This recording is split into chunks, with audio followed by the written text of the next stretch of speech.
Good morning. Welcome to Yap. Today I'm joined by two lovely men. We got Connor Ritchie.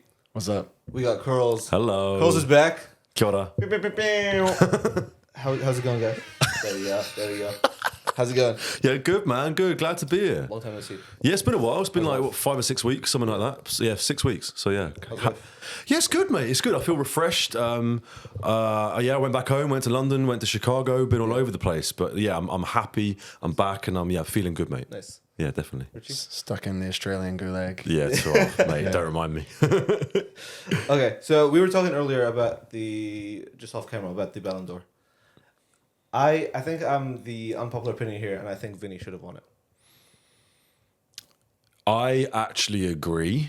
I think that I know you can't bring anything off pitch into it, but obviously he is, he's faced a lot of battles that other people haven't, including Rodri, for obvious reasons. But I do, for anyone who doesn't know what we're talking about, he's been a massive victim of racial abuse on the pitch. So I think it would have been a nice gesture. But then, there's the whole debate of you can't really bring off pitch things into it. So whatever. I agree. Vini is probably a better player, but I don't know. Rodri is not a forward, so you're not really comparing apples with apples, are you? Really? Yeah. Rodri lost like one game during that period. Yeah. To United. He also he won everything. He did. He won like everything there was to win, Yeah. and like you can see Man City's performance change. Yeah. When he's not in that team. As much as I hate Man City, Here's my thing. My thing is the change of criteria, because back in let's say when Ronaldo and Messi were winning it, especially earlier on, the year that stands out to me is 2010 when Spain had the best year ever. Xavi, Iniesta, Busquets won everything there is to win. Messi still won it though.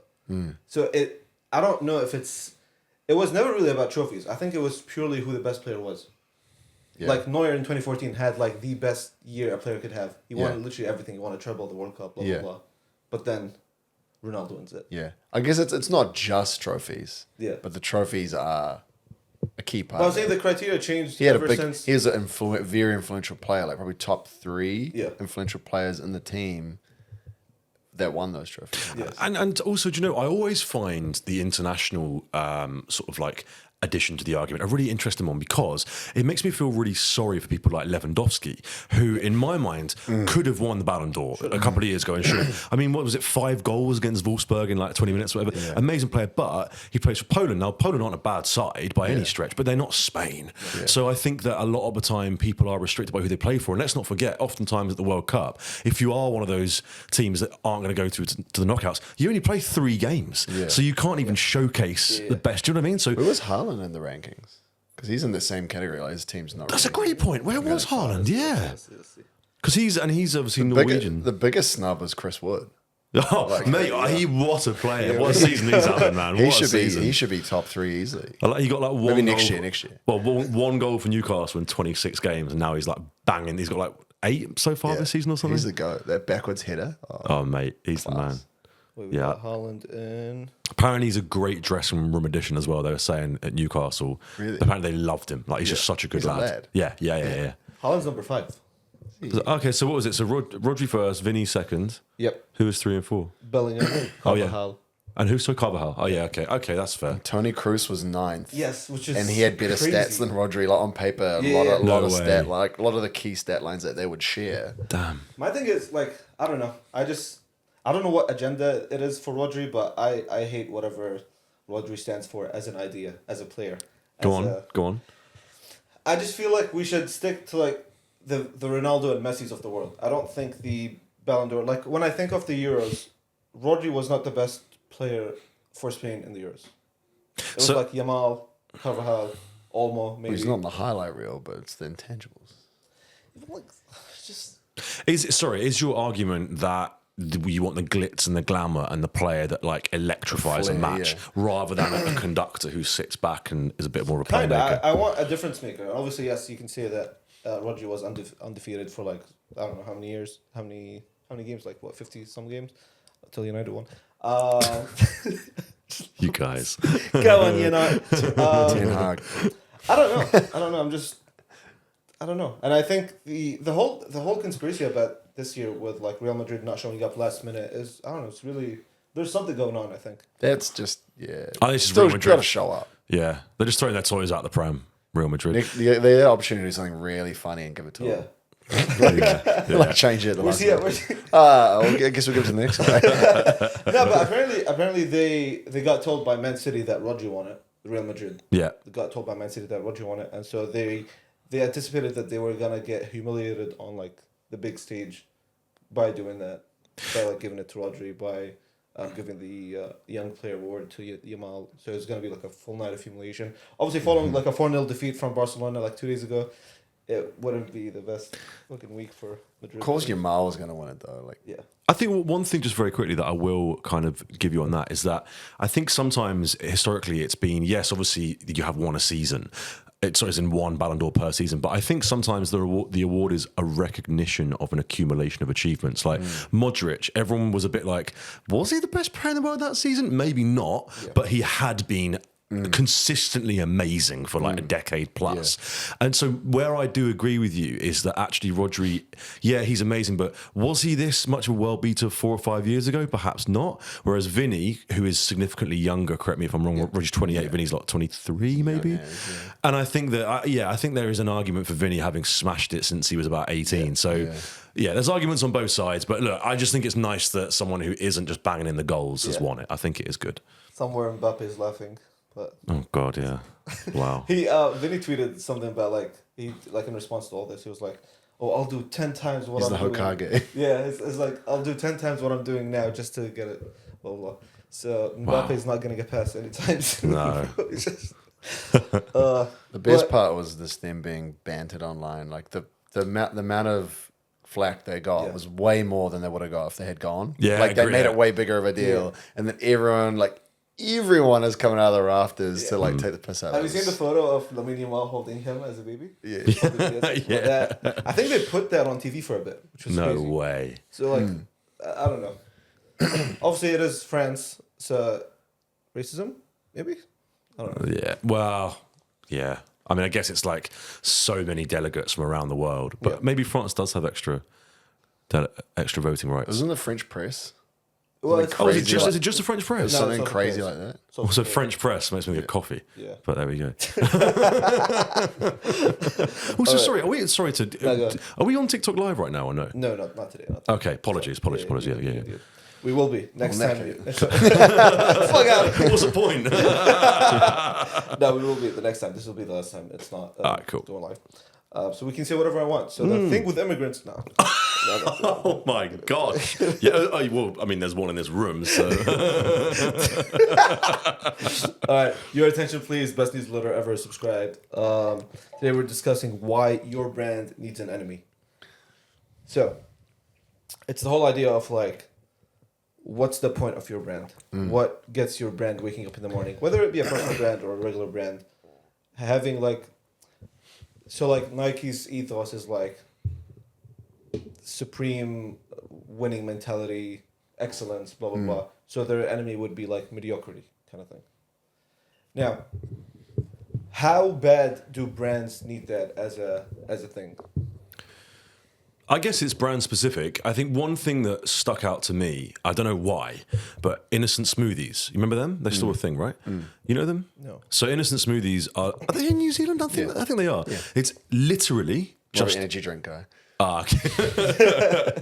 So it's literally just fruit, right? Yeah. Fruit smoothies. Sure. But they were acquired by Coca-Cola probably about 10 years ago.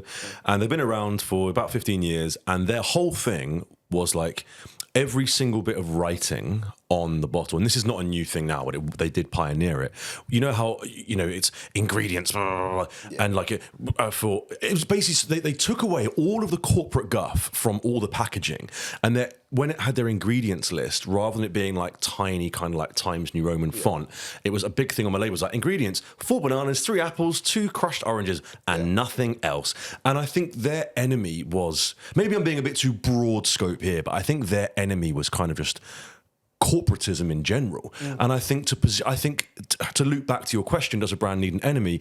Does it need one? I don't know. But to position yourself apart from something, I think very, very, very much helps. 100%. Yeah. It's like a brand doesn't need an enemy, but the enemy is a perfect shortcut to identifying what you're not and therefore what you are. Because in many brands, they really struggle to be distinct. And the best way to do that is like, well, what aren't you? Yeah. Well, we're not this. And if there's an overlap between that and your target audience, then perfect. Yeah. Run down that angle. I think it could be like even a really good way to like harness like a community or something, because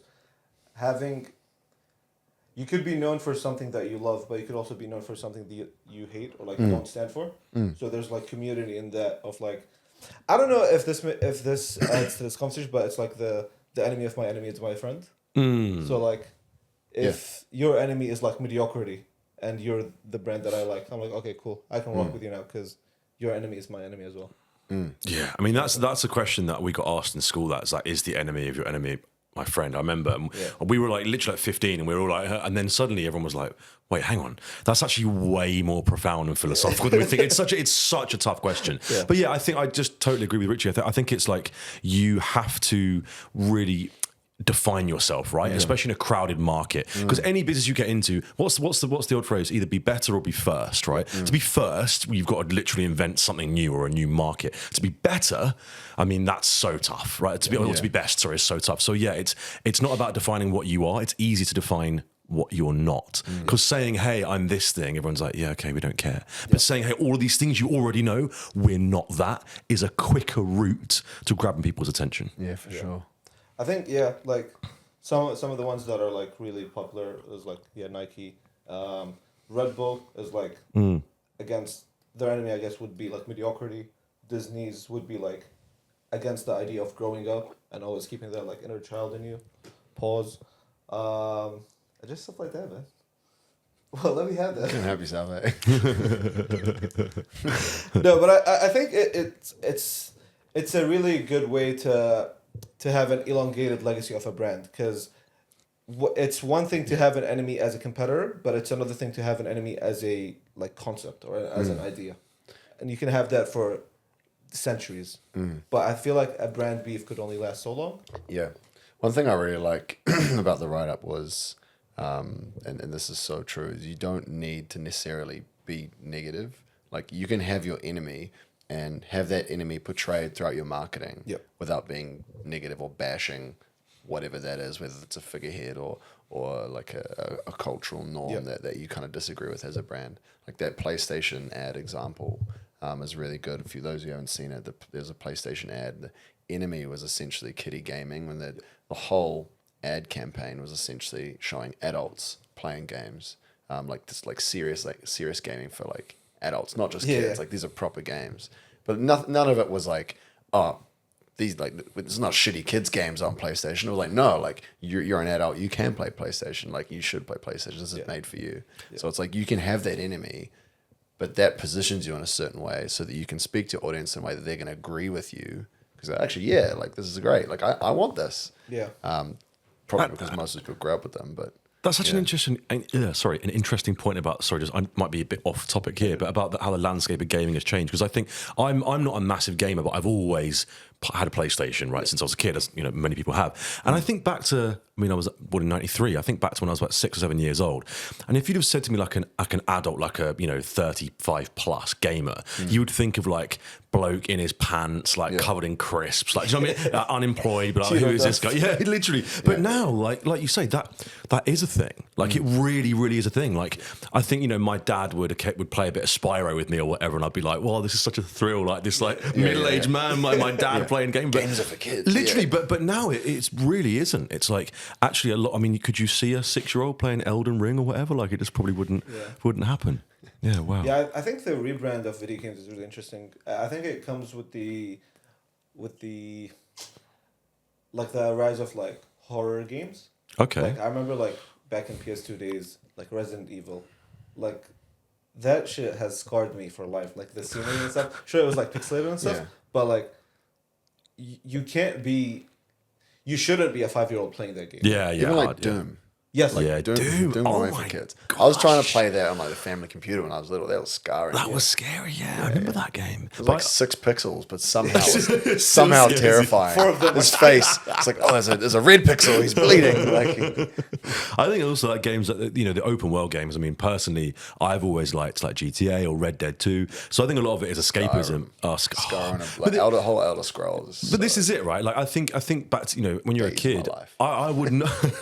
But I would not have been able to appreciate those games as a kid. I would have liked it, sure, but to truly feel that escape. I mean, sometimes, again, sorry, tangent, but like back in when I was living in Wellington half the time, I would play Red Dead 2 and I would just have a podcast in and I just roam. And I was like, I'm not playing this to achieve anything. I'm just switching off. It's like a guy going for a bike ride, listen to a podcast, but you're riding your horse in Red Dead in my bed. Yeah. Man, that's crazy. Fair. Yeah, I think the whole idea of like, because like, what would like PlayStation's enemy be? Oh gosh, Well, that was Kitty Gaming and that particular ad campaign. Yeah. So it was like the idea that video games are for kids. Yeah. but this is an interesting one because their enemy. Yeah, when you think about it, it's not as clear cut as you first think because you Not say anymore. like no, but because when you say to yourself like okay, essentially games consoles. I mean Xbox and PlayStation. Obviously, if we had like a ultra nerd in the room, they'd be and I said they're the same. They would be like they're different because of X, Y, Z. But they are a high spec video game console, right? So really, they're kind of the same. So you say to yourself, well, are they actually enemies, or is just health and fitness and not playing video games their enemies? Because really it's like Pepsi and Coke. Well, their enemies are each other, but actually if you're drinking a carbonated cola flavored beverage, then that's half the battle. Do you see where I'm going with that? The enemy is not each other. The enemy is getting you to that product in the first place, I think. Because then it's easier to like sway consumers between different companies as opposed to getting them to be invested in the product as an idea. Well, you gotta fight. You gotta fight for something that's like not shared common ground. Like Coke, for example, if they just went, our enemy's Pepsi, it'd be like kind of edgy, but it would die off pretty quickly. Yeah. But they've just like rooted themselves in their enemy being, I guess, the antithesis of happiness, which would be sadness or boring. Yeah. But like, if you just like really dig your feet into that, and like, what does that mean? Okay, Christmas. Then we're doing Christmas because we're about happiness. Like really digging your feet in there. And it's like it's not about Pepsi. It's about a feeling that they're against, that they want to solve. Yeah. That they know that their target audience care about. I mean, it's pretty easy on for Coke, but it's such a ubiquitous brand that they can probably spend enough to really own that territory. Like, how do you monopolize happiness? Like, Yeah. crazy. Well, they've bloody done it. Ambitious, but obviously it's made some impact for them. Yeah. And you're so right with ubiquitous as well, because I saw this clip. I forget the chap's name. He's all over TikTok where he does the sort of like short round guy, and he does the economics like lectures. Rory Jennings, is that his Rory name? Sutherland? Rory Sutherland, that's it. And he just something like mental. And How did you get that from there? yeah, really good. He did this thing about Coke the other day about how ubiquitous it is. It doesn't matter if you're in a 3-star Michelin star restaurant in the foothills of a Swiss mountain, or you're at a beach shack in like a UK coastal town. Coca-Cola is not out of place anywhere. That's insane. That's madness. One day Apple will be there.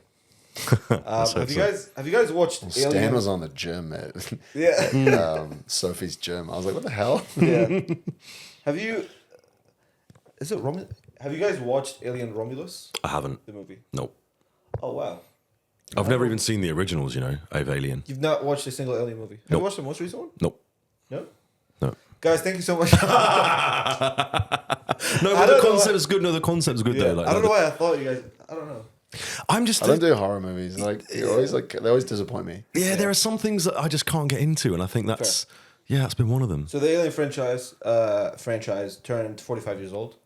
Wow. And to commemorate that, to the cult fan base that they've garnered, they've released the original movie that's 45 years old back on VHS for people to have as collectibles. Now this obviously taps into the nostalgia merchants heavy, like the idea of just. I think it appeals to like nerds that went to like Armageddon on the weekend. It's just people that like dress up. The older ones. Yes.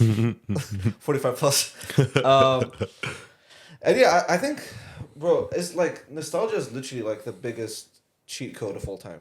Just have something and come back to it 50 years from now and be like, and now suddenly it's like, It's just a stunt. Get people talking about the movie to get them to talk about the new movie. Someone in a boardroom's gone, what do we do? We'll release the original on VHS. That'll promote the new one. But I mean, they're obviously doing it for a reason. Yeah. they're trying to tap into that nostalgia theme, but Yeah. I don't know if this one hits for me. Like obviously I'm not the target audience, and it's really important to use that framing whenever you're thinking about something. But like, how big is this audience who's going to buy these VHSs? Like, is it popping off, or is it just being spoken about by a couple articles? I don't know. Yeah. Well, just quickly, I don't even know how I'd play it. Well, I used to be so cynical, right, about collectibles in general. Like yourself, I'm not the target market. I never will be.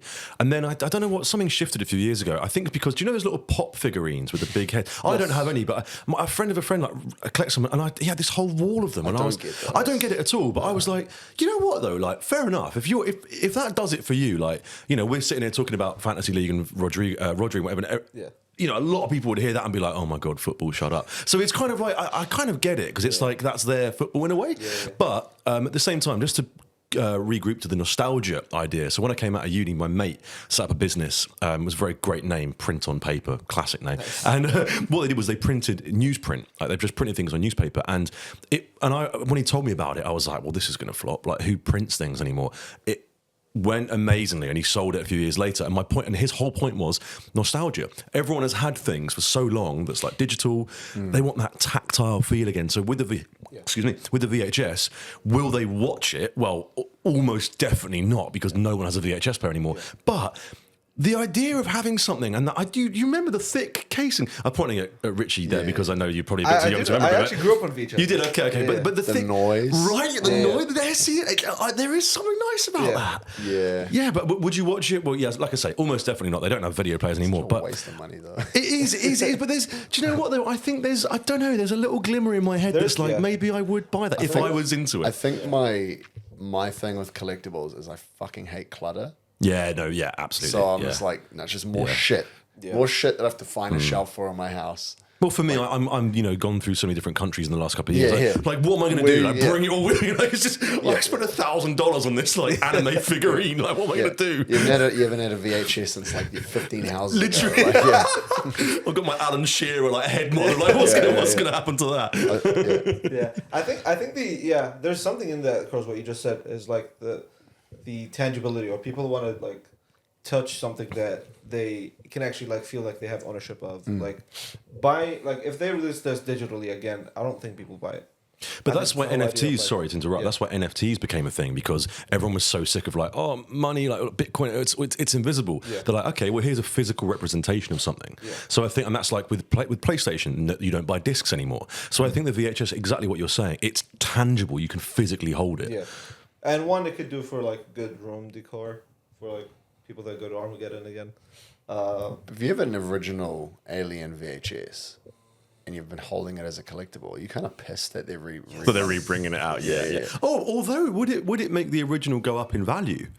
No, I don't think so.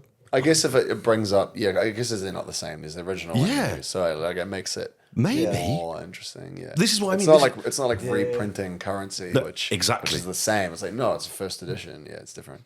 This is what I mean. There's a whole world here. The value on some of these things. Go on. As much as we're bashing collectibles, Pokemon TCG has just gone global. I've been playing it because we're in New Zealand, and you're only allowed to play it in New Zealand for last month. So they soft launched it here. No way. An app.